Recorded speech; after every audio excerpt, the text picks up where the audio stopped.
میں یہ سمجھتا ہوں کہ وہ نواز شریف کیمپ کی آواز ہے، اور اندازہ یہ ہے اور کہنا یہ ہے لوگوں کا کہ عید کے بعد شاید یہ ایک اور، کیونکہ یہ دیکھیے یہ ایک بہت بڑا سگنلنگ تھی، یہ بڑی ایک سگنلنگ تھی جس میں نواز شریف اپنے آپ کو علادہ کر رہے ہیں شہباز شریف کے ساتھ، آلدو وہ اس والی ڈیل کا ایک حد تک تو فائدہ بھی اٹھا رہے ہیں، مزے بھی لوٹ رہے ہیں، کیسز بھی بند کرا لیے ہیں، اپنے آپ کو آزاد بھی کر لیا ہے، بیٹوں کے کیسز بھی ختم ہو گئے ہیں، اور ان کی صاحبزادی جو ہیں وہ پنجاب کی سب سے بڑے صوبے، طاقتور صوبے کی وزیر اعلیٰ بن چکی ہیں، اور ان کی انٹری جو ہے جو وہ چاہتے تھے وہ اقتدار میں ایک بڑے بینگ کے ساتھ، کہ جس طرح ان کے والد کی انٹری پالیٹکس میں پنجاب سے ہوئی، پہلے وہ منسٹر بنے اور پھر ایونچولی وہ چیف منسٹر پنجاب بنے، تو اس طرح سے انہوں نے مریم نواز کی انٹری پنجاب کی یا پاکستان کی پالیٹکس میں پنجاب کے چیف منسٹر کے طور پر کروا لی۔ لیکن اس کی جو جتنی نیگیٹیوٹی ہے اس سے بچنے کے لیے وہ ایک واضح طور پر اپنا ایک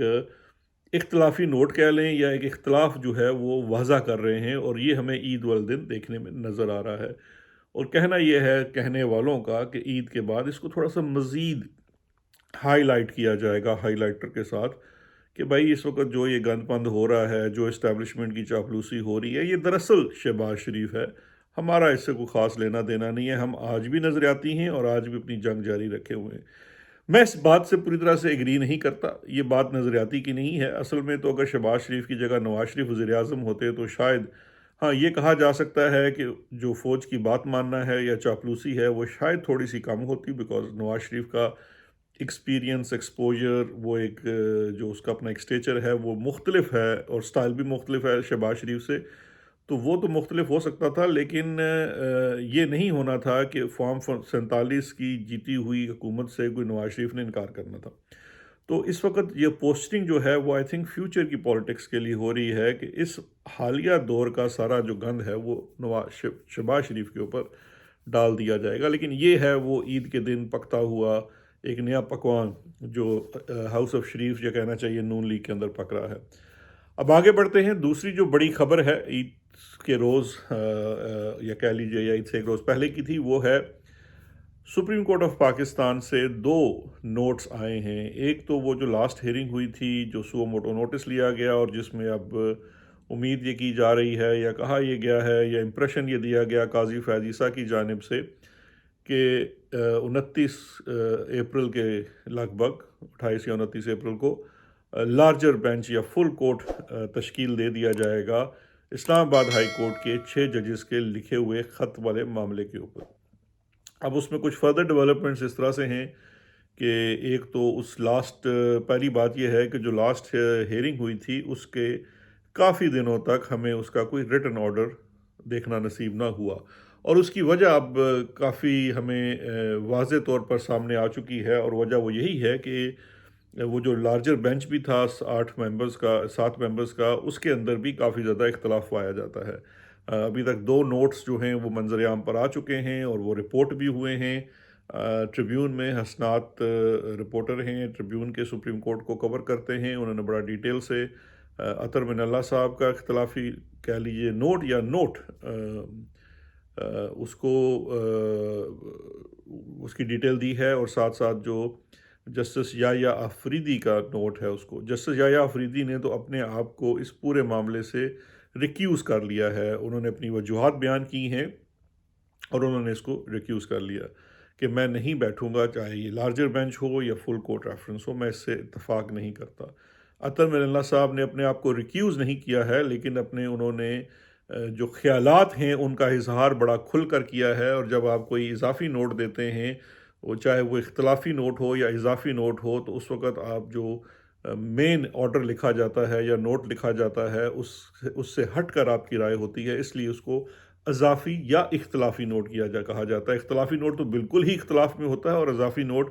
یہ چیز ایڈ کرتا ہے کہ میں اگر اس سے ایگری یا ڈس ایگری کر رہا ہوں تو اس کی وجوہات کیا ہیں۔ اب جو سب سے انٹرسٹنگ چیز ہے جو جسٹس اطہر من اللہ کے نوٹ سے اور جسٹس یحییٰ آفریدی کے نوٹ سے سامنے آتی ہے، وہ یہ ہے کہ میری انٹرپریٹیشن اس کی یہ ہے کہ وہ ایکسپوز کرتے ہیں قاضی فیاض عیسیٰ صاحب کی اپروچ کو اس پورے معاملے کو لے کر۔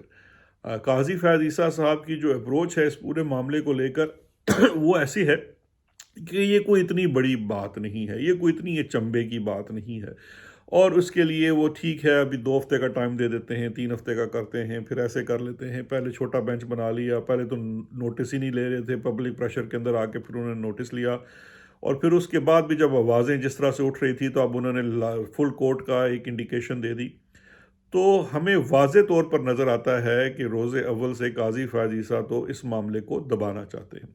اور اطہر من اللہ صاحب اور یحییٰ آفریدی کی جانب سے جو اپروچ اڈاپٹ کی گئی ہے سپریم کورٹ کی، اس کے اوپر یہی کہا جا رہا ہے کہ یہ معاملہ جو ہے یہ اس طرح سے نہیں ہے جس طرح سے اس کو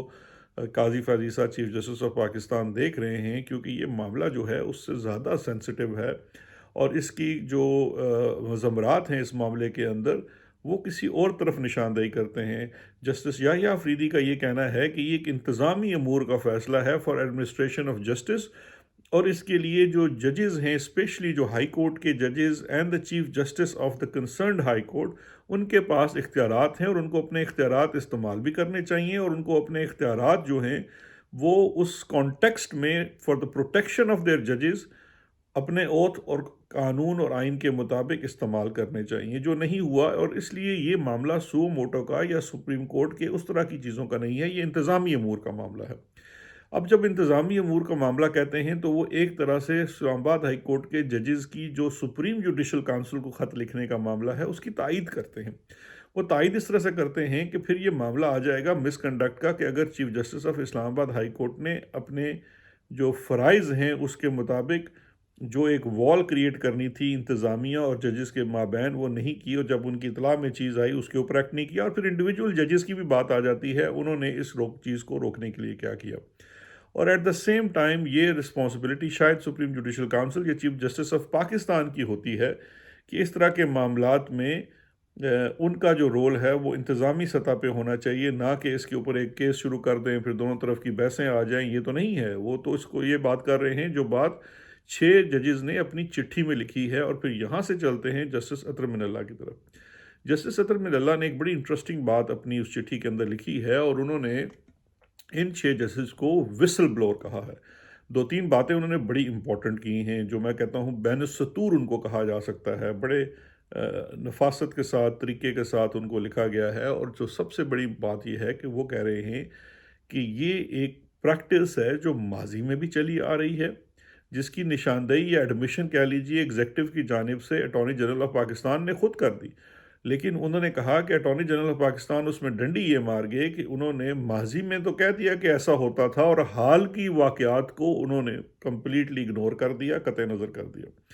جسٹس اطہر من اللہ کے یہ ماننا ہے اور یہ کہنا ہے کہ یہ ماضی میں بھی ہوتا تھا اور اب بھی ہو رہا ہے، اور اس پریکٹس کو روکنے کی اور اس کے لیے ایک انسٹیٹیوشنل اپروچ یعنی کہ جوڈیشری کی ایک اپروچ بنانے کی ضرورت ہے. دوسرا انہوں نے کہا کہ یہ ججز وسل بلور ہیں. جب وسل بلوئنگ ہوتی ہے کسی ادارے کے اندر سے کسی بھی جگہ سے تو اس وسل بلور کو ایک سرٹن پروٹیکشن دی جانی چاہیے، نہ کہ ہم اس کو کٹہرے میں کھڑا کر دیں. اور پھر وہ بات وہی کرتے ہیں جو ان 6 ججز نے لکھی ہے کہ اس کے اوپر ایک کنونشن بلایا جائے،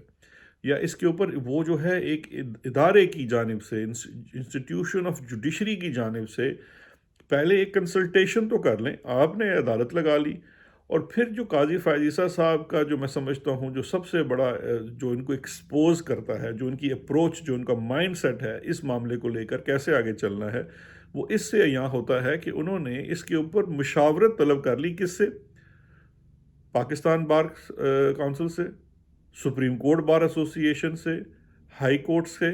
اور فیڈرل گورنمنٹ سے. اب جن لوگوں سے مشاورت طلب کی گئی ہے وہ تو اس وقت آپ مثال کے طور پہ دیکھ لیجئے سب سے بڑا تو اس میں ایگزیکٹو ایکیوزڈ ہے، یعنی کہ جو آپ نے وفاقی حکومت سے یا اٹارنی جنرل سے اس پہ مشاورت طلب کی ہے، they are part and parcel of this interference, continuous interference, intimidation, اور اس سے بھی بڑھ کر جو جوڈیشری کے ساتھ ہو رہا ہے. کیونکہ یاد رکھیے کہ الزام آئی ایس آئی کے اوپر ہے، آئی ایس آئی ایگزیکٹو کا حصہ ہے، آئی ایس آئی کا قانونی طور پر سربراہ وزیر اعظم پاکستان ہے، جس سے قاضی فیاض عیسیٰ صاحب نے تو خود ملاقات کر لی اس واقعے کے بعد.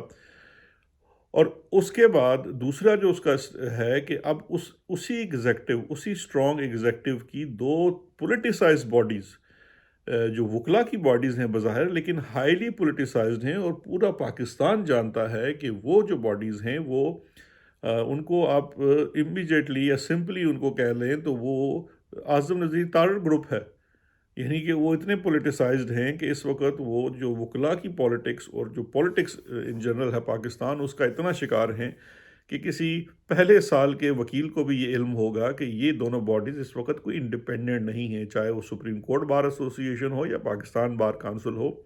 وہ پولیٹیسائزڈ ہیں، وہ ایک دھڑے کو ریپرزینٹ کرتی ہیں، وہ تمام وکلا کو ریپرزینٹ نہیں کرتی۔ ان کی اپروچ جو انڈیپینڈنس آف جوڈیشری ہے یا پروٹیکشن آف ججز ہے وہ ویسی نہیں ہے، وہ اپنے دھڑے کی، قاضی فیضیسہ کے دھڑے کے وہ لوگ ہیں، وہ اوور آل ٹوٹل بات نہیں کرتے، پارٹیزن ہیں۔ اور اس کے بعد رہی بات آگئی سپریم جو ہائی کورٹ سے مانگ لی آپ نے، تو ہائی کورٹس کے اندر بھی معاملے اتنے اچھے نہیں ہیں، کیونکہ وہاں پہ اگر انڈیپینڈنٹ اور اسٹرانگ لوگ ایز چیف جسٹسز بیٹھے ہوتے تو معاملات یا باتیں اس نہج تک نہیں پہنچتی۔ تو اس طرح کی اپروچ کے ساتھ تو یہ چیزیں ریزالو ہونے کی طرف نہیں جا رہی، ان چیزوں میں فردر جو کہنا چاہیے کہ جوڈیشری کے اندر جو ہے وہ بہت زیادہ جسے کہتے ہیں نا بددلی پھیلے گی، کوئی ایسی بات جہاں پہ تمام ججز کو یا جوڈیشری کو یہ مل بیٹھ کے سوچنا ہے کہ انتظامیہ ہر دور میں ہمارے معاملات کے اندر جو ہے مداخلت کرتی ہے، اور اسپیشلی آئی ایس آئی اپنے من چاہے فیصلے کرواتی ہے، اس کو کیسے روکا جائے۔ تو یہ وہ چیزیں تھیں جو جو جسٹس اطہر من اللہ کی چٹھی اور جو نوٹ ہے اس کے اندر، اور یحییٰ آفریدی صاحب کے نوٹ کے اندر چیزیں آئی، اور میں یہ سمجھتا ہوں کہ یہ جو نوٹس ہیں یہ آگے جب اس میں فل بینچ بنتا ہے تو اس کے اندر کافی زیادہ رول ادا کریں گے، کیونکہ یہ وہ وائسز ہیں جو ڈسینٹنگ وائسز ہیں۔ اب سوال یہ پیدا ہوتا ہے کہ اس سارے کیوس کا فائدہ کس کو پہنچے گا یا کیا ہوگا؟ دیکھیے، ایک بات سے تو میں جسٹس اطہر من اللہ کی 100% جو ہے اتفاق کرتا ہوں کہ ججز نے جو اسلام آباد ہائی کورٹ نے کیا وہ وسل بلوئنگ ہے، وہ ایک کنسسٹنٹلی ہونے والے چیزوں کی طرف نشاندہی کرتے ہیں، اور وہ مدد چاہتے ہیں اپنے انسٹیٹیوشن کے ہیڈ سے اور ان ٹوٹل جو انسٹیٹیوشن ہے اس سے، جس کے اوپر میں سمجھتا ہوں کہ مزید اس وقت جو ہے وہ تفرقہ اور تفریق پھیل رہی ہے، اور ہماری جو انسٹیٹیوشن ہے آف جوڈیشری یہ اس چیز کو سمجھنے سے قاصر ہے کہ یہ اس وقت صرف کوئی ایک پارٹی کی بات نہیں ہے۔ آج زیر اطاعت عمران خان ہے یا پی ٹی آئی ہے، لیکن یہ پریکٹس اب جس نہج پہ پہنچ چکی ہے، اور جتنا اس کا کہنا چاہیے وہ بڑھ گیا ہے پورا سلسلہ، اور جتنی مادر پیدر آزاد ہو گئی ہے ہماری ایجنسیاں، اور ایک قسم سے کہہ لی کہ بدماشی کی حد تک آ گئی ہیں، اس کو روکنے کے لیے اگر انسٹیٹیوشن آف جوڈیشری نے ایک یونائٹڈ اور کانسٹیٹیوشنل اپروچ نہ اپنائی تو پھر یقین جانیے کہ یہ پھر انسٹیٹیوشن آف جوڈیشری کو اب بھول جائیے۔ تو اب دیکھتے ہیں کہ اس میں قاضی صاحب کس طرف چلتے ہیں، ان سے تو کوئی امید نہیں ہے، لیکن